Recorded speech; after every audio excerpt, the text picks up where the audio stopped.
तो राती गवाई सोई के अरे दिवसी गवाई खाए हीरा जन्मी अनमोल था गौरी बदले न जाए।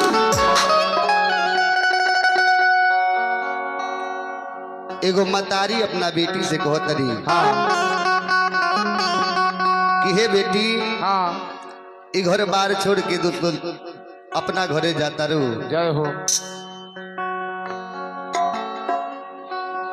अपना ससुरा जाता रू तो अपना सास ससुर के सेवा करी हो।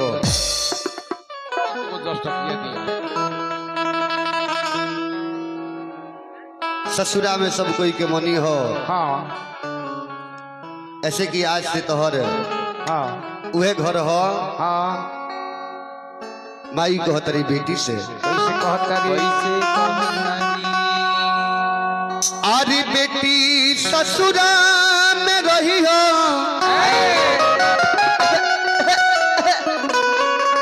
तू चांद के तोरे तो बेटी ससुरा में रही हो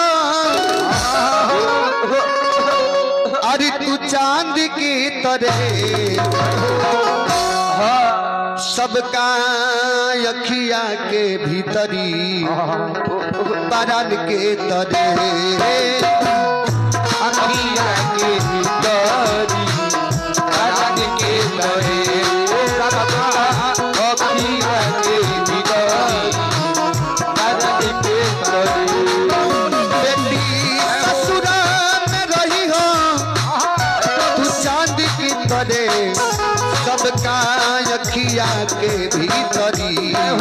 बारात के तरे अखिया के भीतरी बारात के तरे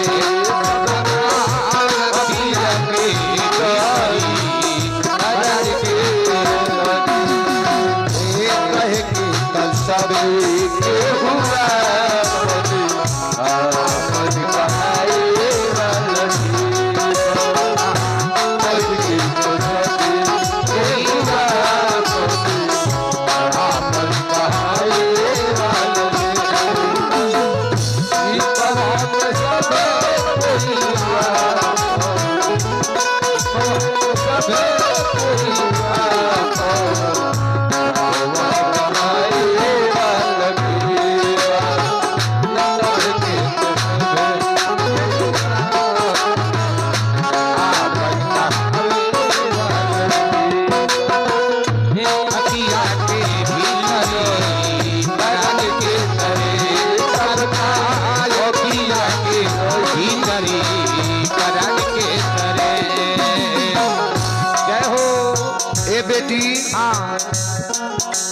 रोज दिन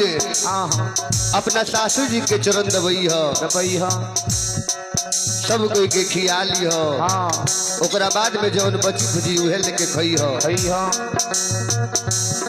जय हो। नित्य दिन सासू जी के चरण दबई हो सबका से पीछे बेटी अपने तू खई हो सबका से पीछे बेटी अपने तू खई हो सबका से पीछे बेटी अपने तू खई हो। दिन सासू जी के चरण दबई हो सबका से पीछे बेटी अपने तू खई हो सबका से पीछे बेटी अपने तू खई हो सबका से पीछे बेटी अपने तू खई हो। ए बेटी देखी हो तारा ससुर जी के पैर की आवाज चप्पल की आवाज जब सुनी है कि ये ससुर जी आवत नहीं तब पानी लेके गई है अपना ससुर जी के पांव पोखरी हो। जय हो। तो ससुर जी के आंगना में बाजी जब खड़ुआ जल्दी से पानी लइहा पकावे खातिर पौआ जल्दी से पानी लइहा पकावे खातिर पौआ जल्दी से पानी लइहा पकावे खातिर पौआ तो रखी हो अगहान पूछ के रखी हो अगहान पूछ के बिहान की तरह सबका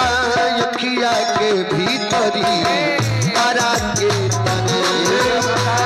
अखिया के भीतरी तारा के तरह सबका अखिया के भीतरी तारा के तरह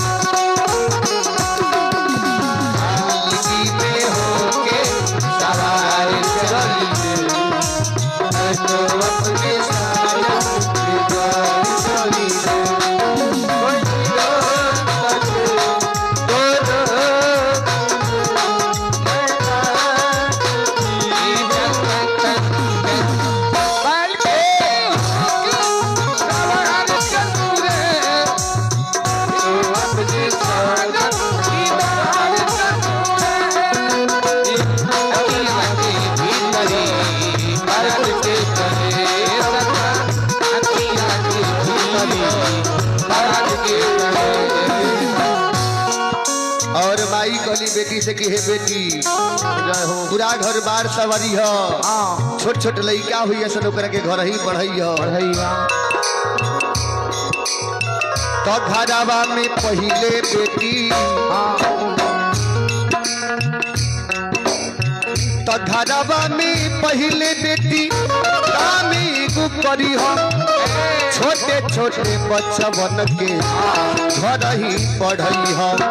छोटे छोटे बच्चवन के घर ही पढ़ई हो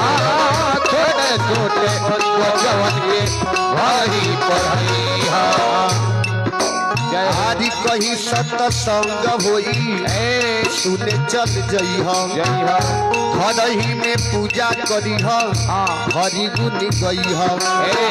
घर ही में पूजा करी हो हरि गुण गई हो घर ही में पूजा करी हो हरि गुण गई हो जेकरा से तोहर जिंदगी निभाए के बा